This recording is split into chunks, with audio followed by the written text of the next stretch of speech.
ఎందుకంటే ప్రభుత్వంలో ప్రస్తుతం మీరున్నారు కాబట్టి. మేడం ఇవన్నీ మీకు తెలుసుగా, మేము అడుగుతున్న క్వశ్చన్ సింపుల్, దానికి మాత్రం వీళ్ళు ఆన్సర్ చెప్పారు. ఎవరో వాట్సాప్లో పంపించారంట, వాట్సాప్లో పంపిస్తే చూసుకున్నామని చాలా సింపుల్గా చెప్పారు. ప్రభుత్వం వాట్సాప్లో నడవదు మేడం, ప్రభుత్వం ఎప్పుడు కూడా వాట్సాప్లో నడవదు. ఇప్పుడు మీరు అధికారి, నేను మంత్రి లేదా ప్రధాన ప్రతిపక్ష పార్టీ, మీ దగ్గర నుంచి నాకు వాట్సాప్లోకి వస్తే నేను పోయి ప్రింట్ తీసుకుంటాను కాగితాలను, నా పిఏకి ఇస్తా, నా పిఏ పోయి ప్రింట్ తీసుకొస్తాడా, వాడు కింద కంప్యూటర్ ఆపరేటర్కి ఇస్తాడు. ఇట్లా మీరు ఇట్లా లీక్ చేసినా కూడా మీకు వాట్సాప్లో వచ్చిన ఇన్ఫర్మేషన్ ఈ పాటికి చక్కర్లు కొట్టాలి. ఎవరో మీడియా వాళ్ళకు చూపించారంట, ఇగో మాకు ఈ టైంకి వచ్చింది చూడండి అని. ఏ మీడియా వాళ్ళు కూడా ఇగో ఈ టైంకి వచ్చింది హరీష్ రావు గారు ఈ డాక్యుమెంటల్ ఎవిడెన్స్ మాకు ఇచ్చిండని ఏ మీడియా కూడా రాయలేదు. మనం వాళ్ళు అదే చెప్తున్నారు, ఇలా ఇచ్చింటే కాదు. సార్ ఏమన్నాడు, మేము మీడియాకు చూపించినాము, మాకు ఎన్ని గంటలకు వచ్చింది అని చెప్పిండు. ఇగో హరీష్ రావు గారికి ఇట్లా చూపించారు మాకని ఎవరు రాయలేదు. మళ్ళా అంటే ఇప్పుడు చూపించిరని మేము ఎట్లా నమ్మాలి?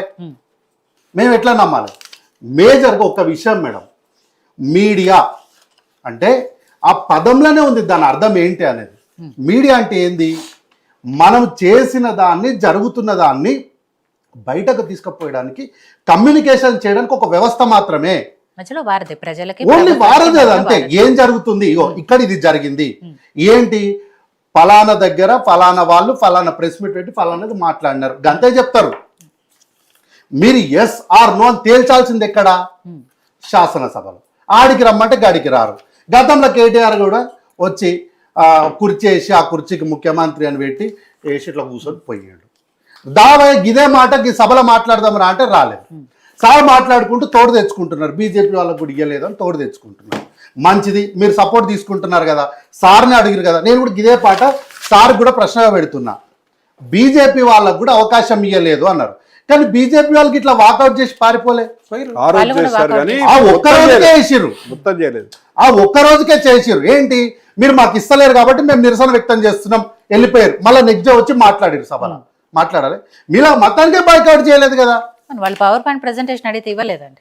అవును మేడం, ఇప్పుడు హరీష్ రావు గారు ఒక కాగితం పట్టుకొని చదువుకుంటూ 7 రోజులు అని మనం బీఎస్సీలో చెప్తే ఆ 7 రోజులు అనే పదమే రాలేదు అధ్యక్ష, దీన్ని సరి చేసి పంపి అని ఎల్ఏ మినిస్టర్ చెప్పండి అని అన్నారు. అట్లానే మీకు పవర్ పాయింట్ ప్రజెంటేషన్ ఇస్తలేరు కదా. ఇవ్వనప్పుడు సార్ మాకు పవర్ పాయింట్ ప్రజెంటేషన్ మీరు ఎట్లా ఇస్తలేరు కాబట్టి తెలంగాణ ప్రజల కోసం మేము మాత్రమే నిటారుగా నిలబడుతున్నాం కాబట్టి మేము కాయిదాలతోనే చెప్తాము, వాళ్ళు పవర్ పాయింట్ ప్రజెంటేషన్ ఇస్తే ఇచ్చుకొని మా దగ్గర ఉన్న సమాచారాన్ని మేము సభలో పెడుతున్నామని చెప్పి గదే కాయిదాలు పట్టుకొని ఇప్పుడు పట్టుకున్న కాయిదాలు వ్యాలిడ్ కాదు. ఆ జీవో కాపీలు కావచ్చు, ఇంకోటి కావచ్చు, కానీ ఇప్పుడు ఆ కాయిదాలకు విలువ లేదు. ఎందుకు అంటే ఆ కాయిదాలు సభలో రికార్డ్స్లకు రాలేదు కాబట్టి. మీరు చెప్పింది నిజమా అబద్ధమా అని నన్ను నమ్ము అంటే నేను ఎందుకు నమ్మాలి? ఏ ప్రాతిపదికన నమ్మాలి? ఇప్పుడు నేను హత్య చేసినా అని చెప్తా, నేను హత్య చేసినా లేదా అని ఎట్లా నిర్ధారణ జరగాలి? కోర్టుల వాదన జరగాలి కదా. ఆ వాదనలో మీరు లేకుండా మీరు వెళ్ళిపోయి ఒకరోజు బాయ్కాట్ చేసినటువంటి బీజేపీని తోడు తెచ్చుకొని అవ బీజేపీ వాళ్ళు వెళ్ళిపోయినరు చూడు అని అంటే, బీజేపీ వాళ్ళు ఒక రోజుకి నిరసన వేసి మళ్ళీ నెక్స్ట్ డే వచ్చి వాళ్ళ వాదన ఏదో వినిపించారు, ఏదో కామెంట్ వేసిండ్రు, షేర్వాణి వేసుకుంటే సమయం ఇస్తారు, వేసుకోకపోతే ఇవ్వరు అని ఏదో ఒకటి వాళ్ళ వాదన వినిపించారు. అట్లా మీరు వినిపించాలి కదా. ఇంకా అవేవి వినిపించకుండా ఈరోజు ఏమంటున్నారన్న, ఏందో కేసు వేసినాము దాని తర్వాత దాన్ని విత్డ్రా చేసుకున్నాము దేనికోసము అన్నారు. నేను అడుగుతున్నా, సుప్రీంకోర్టులో మీరు కేసు వేసింది ఎందుకు, విత్డ్రా చేసుకుంది ఎందుకు? ఏమైనా పరిష్కారం దొరికిందని విత్డ్రా చేసుకున్నారా? ఎవరో కేంద్ర ప్రభుత్వము జలశక్తి శాఖ మంత్రి ఎవరో అధికారి ఉండి మీరు అడికెళ్ళి విత్డ్రా అయితే మీకు ఏదో చేస్తామని చెప్పిరంట. మేడం, మన చేతిలో ఒక లాక్ ఉంటేనే మనకు బలం ఉంటుంది. ఆ విత్డ్రాల్కి వెళ్ళి మనం బయటకు వచ్చేస్తే మన చేతిలో ఆయుధమే లేకపోతే నువ్వు యుద్ధం ఎట్లా చేస్తావు? ఆ రోజు వీళ్ళు వాదించేది ఉండే, మీరు ఏం అలొకేషన్ చెప్తారో మాకు ఎవిడెన్షియల్గా డాక్యుమెంట్ ఎవిడెన్షియల్గా ఇవ్వండి, మీరు పూర్తి స్థాయిలో దీనిపైన పెట్టిన తర్వాతనే మేము అక్కడ విత్డ్రా చేసుకుంటాం తప్ప మీరు విత్డ్రా చేసుకోమని చెప్పడం భావ్యం కాదు అని చెప్పాలి. ఆ రోజు ప్రధానమైనటువంటి వార్తాపత్రికలు ఏమొచ్చింది, కేసు విత్డ్రా చేసుకోవడం. ఎందుకంటే not because water dispute itself was resolve అయినందుకు విత్డ్రా చేసుకోలే. అయితే దాని కింద రాసుకుంటున్న రోజు ప్రధానమైన వార్తాపత్రికలు ఏం రాసినాయంటే, continuing the case risked the dismissal which could weaken the Telangana position later. గతంలో ఇదే చర్చలు అన్న ఏం చెప్పారు, ఎమర్జెన్సీ ల్యాండింగ్ హెలికాప్టర్ ఎమర్జెన్సీగా ల్యాండ్ అవ్వాలంటే ఎక్కడ ల్యాండ్ అవ్వాలో కూడా పైలట్కే కేసీఆర్ గారే చెప్పిండ్రు. అంత మేధాశక్తి ఉంది కల్వకుంట్ల చంద్రశేఖరరావు గారికి అని. ఇంత మేధాశక్తి ఉన్నటువంటి కల్వకుంట్ల చంద్రశేఖరరావు గారు కేసు ఎందుకు వేసిర్రు, ఎందుకు విత్డ్రా చేసుకున్నాడు, విత్డ్రా చేసుకోవడం వల్ల మీకు వచ్చినటువంటి లాభం ఏంటి అంటే హామీ వచ్చింది అన్నారు. హామీ మరి ఏమైంది? ఆ హామీ విత్డ్రా చేసుకున్నాక మీరు ముఖ్యమంత్రి ఉన్నారు కదా, ఏం చేసిండ్రు అంటే దానికి మాత్రం సమాధానం చెప్పరు. అయితే మేడం 2 minutes. అయితే చనిపోతే నీళ్లు చిలకరించుకునే దగ్గర నుంచి ఫుట్బాల్ ఆడే పరిస్థితికి మనం వచ్చినామని సార్ అంటున్నాం. అయితే ఫుట్బాల్ ఆడే పరిస్థితికి ఆర్థిక శక్తిగా మనం ఎట్లా ఎదిగినాము? ఆ రోజు కాంగ్రెస్ పార్టీ ఆస్తులతో ఆదాయ వనరులతో కాంగ్రెస్ పార్టీ కనుక రాష్ట్రాన్ని ఏర్పాటు చేయకపోయి ఉంటే ఫుట్బాల్ ఆడే పరిస్థితికి ఎట్లా వస్తుంటే చెప్పండి. కాబట్టి జమ్నీ సాయి గారు మాట్లాడిన దానికి స్వయంగా కల్వకుంట్ల చంద్రశేఖరరావు గారు మాట్లాడిన దానికి భేదం లేదా? నేను చిన్న మాట వినిపించిన అంటే ఆ ప్రెస్ మీట్ మొత్తం మీరు సమయం ఇస్తే నేను ఇక్కడ పెడతా, నేను చర్చలో ఆ ప్రెస్ మీట్ మొత్తాన్ని పెడతా. నేను సమయం వృధా చేయకూడదు అని చెప్పి వారు మాట్లాడిన మాటను మాత్రం వినిపించిన. మీరు సమయం ఇస్తా అంటే చెప్పండి, ఆ రోజు మాట్లాడిన పూర్తి ప్రెస్ మీట్ని నేను ఈరోజు ఈ చర్చలో పెడతా. ఆ చర్చ తర్వాత దాన్ని మాట్లాడదాం. మీరు శ్రీరామ్ సార్ నుంచి నీళ్లు తీసుకుపోమన్నారు మీరు కాదా? జగన్మోహన్ రెడ్డి గారు చెప్పిన ఇప్పుడు నేను ఇంత చెప్పిన తర్వాత కూడా మళ్ళీ ఆంధ్రప్రదేశ్ రాష్ట్రం వాళ్ళు చెప్పిన, మీరు ఆంధ్రప్రదేశ్ రాష్ట్రం చెప్పిన వాళ్ళు నిజమే అని అంటున్నప్పుడు మరి జగన్మోహన్ రెడ్డి గారు చెప్పిన మాట నిజమే కదా?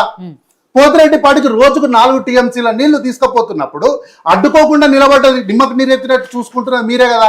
ఏమనంటే రాజశేఖర రెడ్డి హయాంలో జరిగింది. రాజశేఖర రెడ్డి హయాంలోకి ఇట్లా జరుగుతుందనే కదా తెలంగాణ ఉద్యమానికి అందరం కలిసి కొట్లాడింది. అది మాట్లాడమంటే దాని గురించి మాట్లాడు. రైతులు అంటే చదువుకోని వాళ్ళే రైతులు అనే విషయాన్ని దయచేసి దాన్ని ముందుకు తీసుకెళ్ళొద్దు.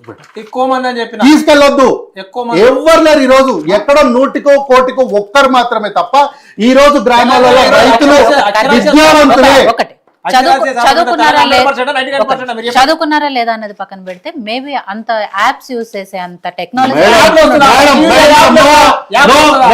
సింపుల్ యాప్ అని చెప్పి అదేదో పెద్ద రాకెట్ సైన్స్ ఇస్రోల కార్యక్రమం ఈ రోజు గ్రామాలలో వాడుతున్న యాప్స్ సిటీ నగరాల్లో కూడా వాడట్లేదు. స్మార్ట్ ఫోన్ల పైన గ్రామాలలో ఉన్నటువంటి అవగాహన నగరాల్లో కూడా లేదు. గ్రామాలలో స్మార్ట్ ఫోన్ల పైన పూర్తి స్థాయి అవగాహన ఉంది.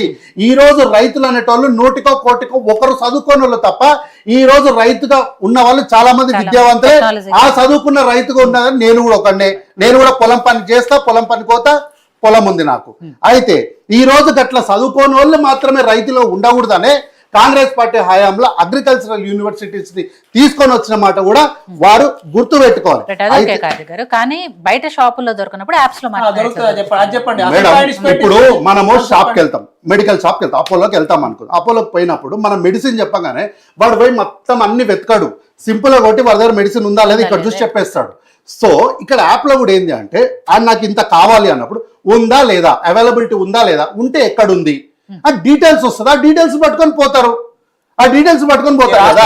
అయితే అరే రాష్ట్రం లేదన్న ఈ రోజు పొద్దున జరిగిన విషయము మా నియోజకవర్గం దేవరకద్ర నియోజకవర్గంలో మల్సన్ రెడ్డి ఎమ్మెల్యే గారు అక్కడ మాట్లాడుతూ ఒక రైతుతో మాట్లాడి యూరియా బస్తా తీసుకుపోతుంటే ఆయన వెళ్తున్నారు కార్లో వెళ్తూ యూరియా బస్తాను చూసి ఆపి మీకు యూరియా ఏడ దొరికింది అన్నప్పుడు ఆ మల్సన్ రెడ్డి ఎమ్మెల్యే గారికి ఆ రైతు చెప్పిండు, సార్ నేను యాప్ అని చెప్పిండు కదా, నేను ట్రయల్ వర్షన్ కింద యాప్ వేసుకున్నా, ఆ ఎక్కడ దొరికిందో నాకు అంటే యూరియా ఎక్కడుందో నాకు చెప్పింది, దాని ప్రకారం నేను ఈ ఊరికి వచ్చి మా ఊరికి తీసుకొని పోతున్నా అని చెప్పిండు.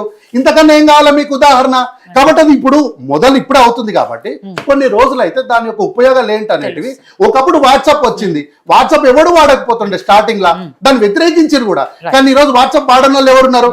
అయితే స్టేట్ రీఆర్గనైజేషన్ అని ప్రతిదానికి స్టేట్ యాక్ట్ చేసినప్పుడు ఇట్లా జరిగింది. అట్లా నాకు చిన్న ప్రశ్న మేడం, ఈ స్టేట్ రీఆర్గనైజేషన్ యాక్ట్ జరిగేటప్పుడు కల్వకుంట్ల చంద్రశేఖరరావు గారు తెలంగాణ ప్రాంతంలో లేరా? కొన్ని రాజకీయాల్లో లేరా? చట్టసభలో లేరా? ఆ రోజు కూడా మీరు పార్లమెంట్ హౌస్కి వెళ్ళి ఇదే స్టేట్ రీఆర్గనైజేషన్ యాక్ట్ గురించి ఈ రోజు ఇన్ని ప్రశ్నలు అడుగుతున్న మీరు ఆ రోజు ఎందుకు అడగలేదు? ఆ రోజు మీరు సభకు పోకుండా ఢిల్లీలో మీ అపార్ట్మెంట్లో కూర్చొని మీరు కావాల్సిన అన్నిటి మీద సంతకాలు పెట్టుకుంటా మీ అవసరమైన వాళ్ళతో లాబీ చేసుకుంటా ఆంధ్రప్రదేశ్ వాళ్ళతోని ఈ రోజు మీరు వచ్చి కాంగ్రెస్ పార్టీ పైన నేపాల్ ఎందుకు మోయడము? లాస్ట్కి సార్ క్లోజ్ చేసుకుంటూ మాట అన్నారు, తుమ్మిల్లా అన్నారు. తుమ్మిల్లా అంటే నాకు నవ్వు వచ్చింది. తుమ్మిల్లా మీరు ఎందుకు మొదలు పెట్టారు సార్? ఆ రోజు అక్కడ శాసన సభ్యుడిగా ఉన్నటువంటి ఎస్ఎస్ సంపత్ కుమార్ గారు ముఖ్యమంత్రి గారి కోసము లేదు వీళ్ళు పాలమూరు గురించి చెప్పి అక్కడ ముఖ్యమంత్రిగా ఉన్నటువంటి కల్వకుంట్ల చంద్రశేఖరరావు గారి కోసము మనం పెళ్లిళ్ళు వేస్తాం రెడ్ చైర్ అట్లాంటి చైర్ వేసి వారు ఆమరణ నిరాహార దీక్షకు కూర్చుంటే అప్పుడు ఈ ప్రాజెక్టుకు మీరు ముహూర్తం పెట్టినారు తప్ప ఏదో మీ సొంతంగా మీరేదో ఇనిషియేటివ్ తీసుకొని చేసినట్టు చెప్తారు. ఆర్డిఎక్స్ గురించి కానీ ఈ తుమ్మిళ్ళ గురించి కానీ ఈ క్రెడిట్ అంతా కూడా కాంగ్రెస్ పార్టీది. అక్కడ ఆ రోజు శాసనసభ్యుడిగా ఉన్నటువంటి ఎస్ఎస్ సంపత్ కుమార్దే తప్ప మీ హయాంలో జరిగినటువంటి మీ పాత్ర ఏమి కూడా లేదు. కాబట్టి ఈ రోజు కూడా కల్వకుంట్ల చంద్రశేఖరరావు గారు తెలంగాణ రాష్ట్రానికి నీటి విషయంలో మరణ శాసనం రాసినారనే మాట 100కి 3 ఒప్పే. ఎప్పటి వరకు తెలుసా? అది కాదు అని మీరు శాసనసభలో వచ్చి ఆ వాదన వినిపించే వరకు మీరు తెలంగాణ రాష్ట్రానికి మరణ శాసనం రాసినారన్నమాట 3 వాస్తవం. స్వామి గారు మీరు ఏదో చెప్పాలంటే తొందరగా చెప్తే నేను వారు చెప్పినట్టుగా సాఫ్ట్వేర్ గురించి ఎట్లా వాడకం గురించి చెప్తా ఉన్నాడు తను. షాపులలో దొరకంది యాప్లలో ఎట్లా దొరుకుతాను మనం అడిగితే వాట్సాప్ వాడకపోతుంటే ఇప్పుడు అందరూ వాట్సాప్ వాడుతున్నారు. అరే ఏంది మేడం ఇది? ఇంతకన్నా మితవాదం ఏముంటది? నేను సింపుల్ అయిన అర్థం కావడానికి సరళమైన భాషలో చెప్పిన.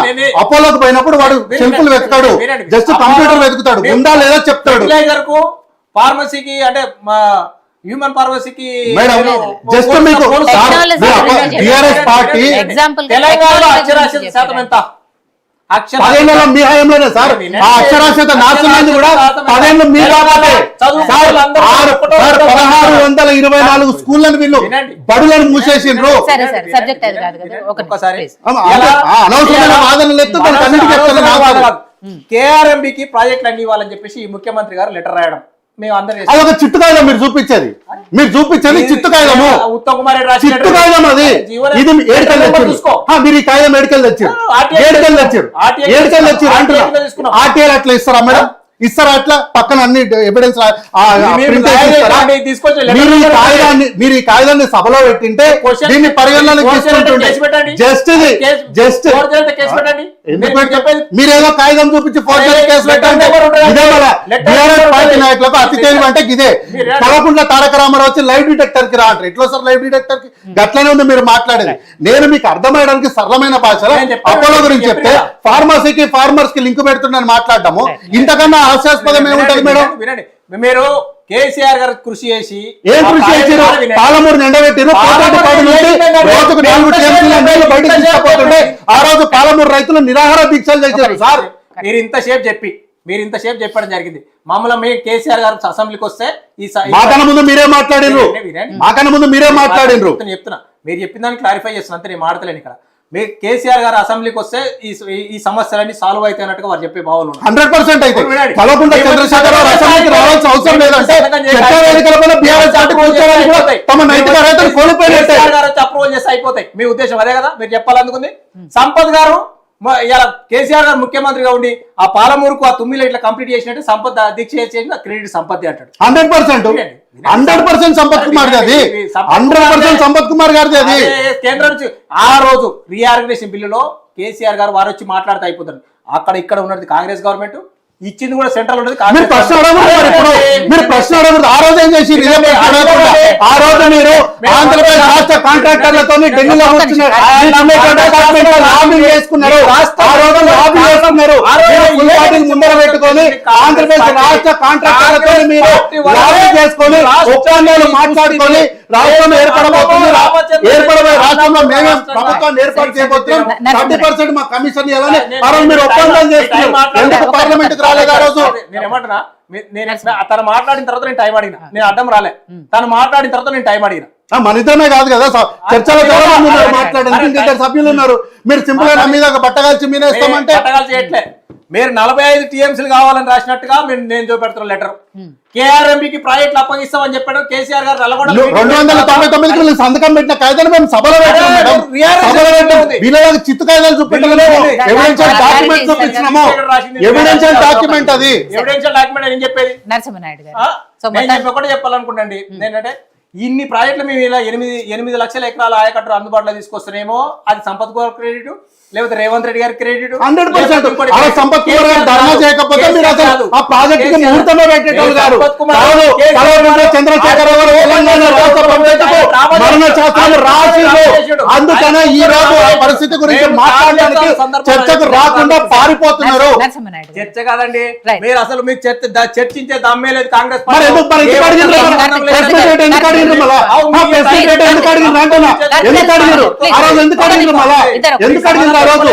ఎందుకు అడిగిండ్రు అంటున్నా? ఎందుకు అడిగిండ్రు? ఎందుకు అడిగిండ్రు? అసహనం ఏంది మేడం? వారు ఆ రోజు ప్రెస్ మీట్ పెట్టి మరి ఈ సబ్జెక్ట్ మాట్లాడాలని డిఫైన్ చేసింది వాళ్ళే కదా. మరి డిఫైన్ చేసిన వాళ్ళు ఎందుకు మాట్లాడాలి? మళ్ళీ వచ్చి ఆయన వచ్చి 3 నిమిషాలు వెళ్ళిపోతాడు, ఈయన వచ్చి 3 రోజులు వెళ్ళిపోతాడు. స్వామి గారు కార్తీక్ గారు, ఒక్క నిమిషం. మీరు సార్ వినండి, మీరు మాట్లాడినంత మౌనంగా విని మీ టైం అయిపోయిన తర్వాత అవును, మరి మీ ప్రశ్నకి సమాధానం చెప్పండి. మరి సరే ఒక్క నిమిషం. అట్లుండదు సార్, అట్లుండదు. మైత్రం మాట్లాడుకుంటుంటే ఎట్లా? అదే మీరిద్దరు మాట్లాడాలి కదా. మా ఇద్దరికి నరసింహనాయుడు time మొత్తం మీద ఇస్తారా దీనికి మరణ శాసనం రాసింది ఎవరు? And BJP